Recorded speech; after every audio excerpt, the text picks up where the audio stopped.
Eto guys, may bago na naman tayong iba-vlog dito sa ating sasakyan na si Dachshund. So eto, nakita nyo nga pala, ginagawa ko yung sinasabuyan ko ng tubig. Ayan o, tagas ang kanyang coolant. Pagka ganyan, may butas ang inyong radiator, kaya kailangan maagapan na palitan o wag nyo nang ipa-repair, palit ng bago.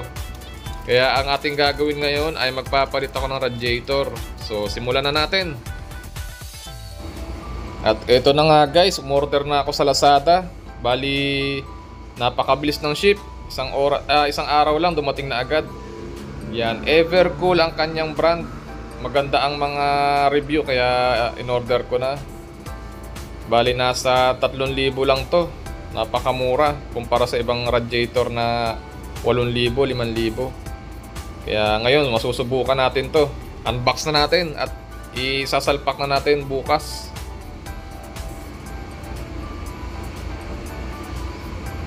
Ayan o, bagong bago.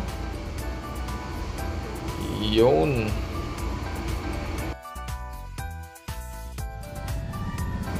Ito ang una natin gagawin.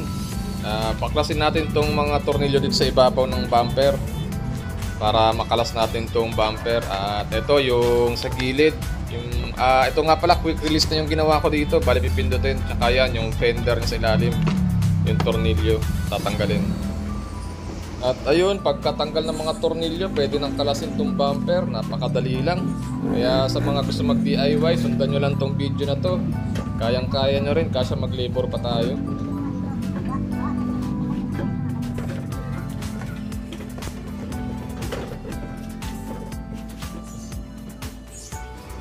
Pagkatapos nun, dahan-dahan natin hugutin, tsaka tatanggalin natin yung mga terminal, tsaka socket ng fog light, tsaka park light, para mabaklasan natin tong bumper.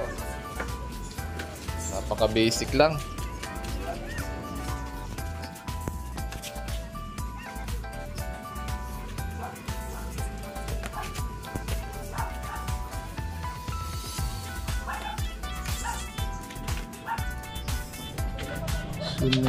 Ang susunod natin gagawin, tatanggalin natin tong bakal dito sa unahan. Yan, may mga tornilyo yan, 4. Kabilaan, 4. Para baklasin natin yan.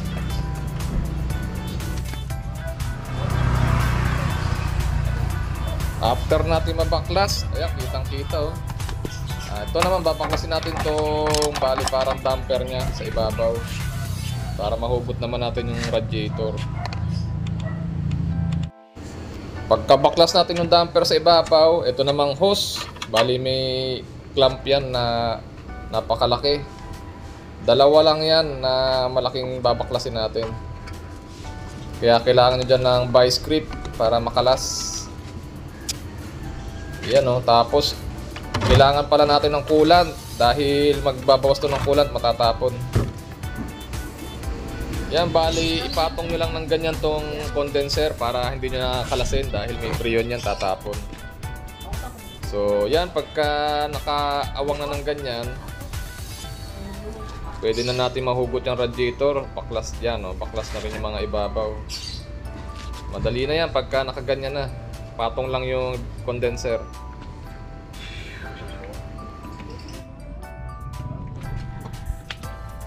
Meron nga din palang 2 hose dito sa ilalim. Bali sa ATM yata na connected.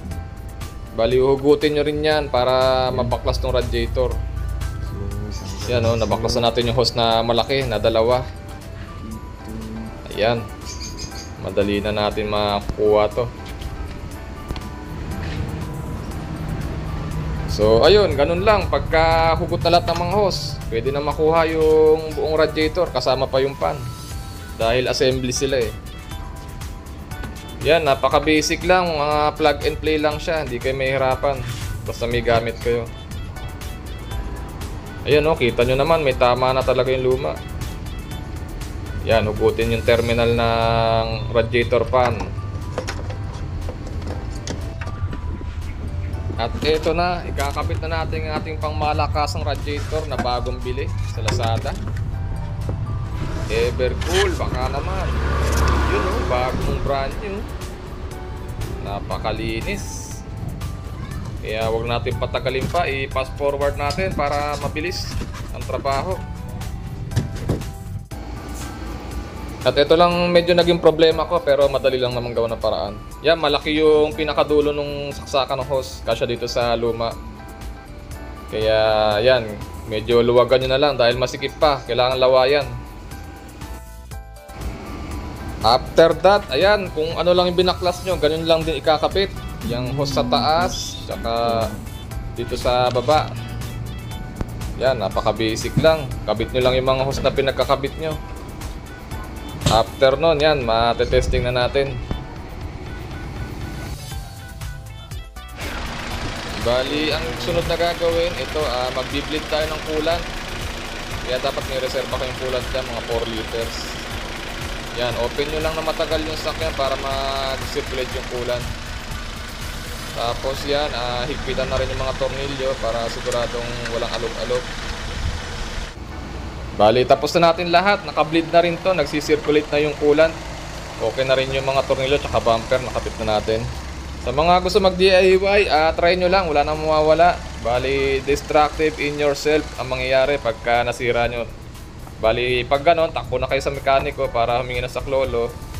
So, ayun, maraming salamat sa nanonood. Sana may natutunan kayo kahit papaano. Maraming salamat.